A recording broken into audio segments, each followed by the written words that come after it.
ಇನ್ನುಳಿದ ಯಾವುದೇ ಸೆಕ್ಟರ್ದಲ್ಲಿ ಅದನ್ನು ಅದು ಇಲ್ಲಂತಲ್ಲ, ಕೃಷಿ ಸೆಕ್ಟರ್ದಲ್ಲಿ ಅದ. ಆದರೆ ಕೃಷಿ ಲಾಭದಾಯಕ ಇಲ್ಲಲ್ರಿ, ಒಕ್ಕಲ್ತನ ಲಾಭದಾಯಕ ಅದೇನು ರೀ? ಇಲ್ಲ.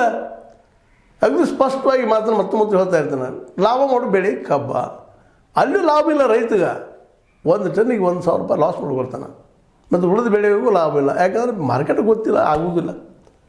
ಆಯ್ತು, ಬದುಕಿದಲ್ಲಿ ರೈತ ಅನ್ನೋದು ಅಷ್ಟೇ ವಿನಃ ದೊಡ್ಡ ಪ್ರಮಾಣದ ಲಾಭದ ಉದ್ಯೋಗ ಮಾಡ್ಕೊಂಡಿಲ್ಲ ಅನ್ನೋದು ಅಷ್ಟು ಸತ್ಯ ಅದ. ಹೀಗಾಗಿ ಈ ಎಲ್ಲ ನೆಲೆಯಲ್ಲಿ ಏನಪ್ಪ ಅಂತಂದ್ರೆ ಇವತ್ತು ಜಾತಿ ಗಣತಿ ಅನಿವಾರ್ಯ ಆಗ್ಯದ. ಕಡೆಗೆ ಮೀಸಲಾತಿ ಸಿಗ್ತದಪ್ಪ ಅಂದರೆ ಉದ್ಯೋಗದಿಂದ ಸಿಗೋದಿಲ್ಲ.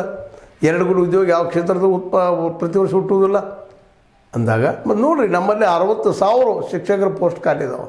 ಎಷ್ಟು ರೀ? 60,000. ಅವ್ರು ತುಂಬ್ಕೊಳಕ್ಕೆ ತಯಾರಿಲ್ಲ. ಮತ್ತು ಉದ್ಯೋಗ ಹೆಂಗೆ ರೀ? ಉದ್ಯೋಗ ಇಲ್ಲದ್ರೆ ಹೆಂಗೆ ಮೀಸಲಾತಿ ಹೋಗೋದದ? ಆದರೆ ಏನೋ ಒಂದು 60,000 ಮೀಸಲಾತಿ ಲಾಭ ಆಗ್ಬೋದೇನೋ ಅದು ಮಾಡಿದಾಗ. ಅದಕ್ಕೆ ಪ್ರೈವೇಟ್ ಕಂಪ್ನಿಯಾಗ ಅಂತ ಮೀಸಲಾತಿ ಉಪಯೋಗ ಆಗುವುದಿಲ್ಲ. ಬೇಕಾದ್ರೆ ನೀವು ಕಾನೂನು ಮಾಡ್ರೆ ತೊಗೊಳ್ಳೋದಿಲ್ಲ. ನಿಮಗೆ ಅವ್ರ ಮೇಲೆ ಏನೋ ಅಧಿಕಾರ ಚಲಾಯಿಸೋಕೆ ಆಗೋದಿಲ್ಲ. ಕಾನೂನು ಮಾಡಿರಿ, ನಾವು ತೊಗೊಳ್ತೀವಿ ಅಂತ ದಾರಿ ತಪ್ಪಿಸ್ತಾ ಇರ್ತಾರೆ.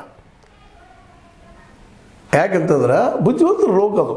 ಮತ್ತು ಅವ್ರು ದುಡ್ಡು ಹಾಕಿರ್ತಾರೆ, ತಮ್ಗೆ ಲಾಭ ಇವರಿಂದ ಹಾಕೈತಿ, ಮತ್ತು ತಮ್ಮ ಜನರಿಗೆ ಕೊಡ್ಕೊಳ್ತಾರೆ ಅವ್ರು.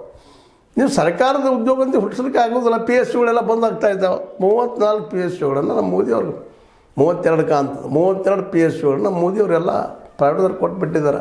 ಪಬ್ಲಿಕ್ ಸೆಕ್ಟರ್ದಾಗೇನು ಸಾರ್ವಜನಿಕ ರಂಗದ್ದು ಮತ್ತಿಂದಾಗ ಅಲ್ಲಿ ಉದ್ಯೋಗ ಸೃಷ್ಟಿ ಇಲ್ಲ. ಬ್ಯಾಂಕಿಂಗ್ ಸೆಕ್ಟರ್ದಾಗೂ ಉದ್ಯೋಗ ಕಡಿಮೆ ಆಗಿಬಿಟ್ಟವು.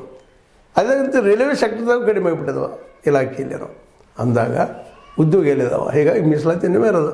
ಅದಕ್ಕೆ ಮೀಸಲಾತಿಗೆ ಏನಪ್ಪ ಮಾನದಂಡ? ಜಾತಿ ಎಷ್ಟು ಜನ ಇದ್ದಾರಪ್ಪ ಅವರು, ಆ ನೆಲೆಯಲ್ಲಿ ಅವ್ರು ಮೀಸಲಾತಿ.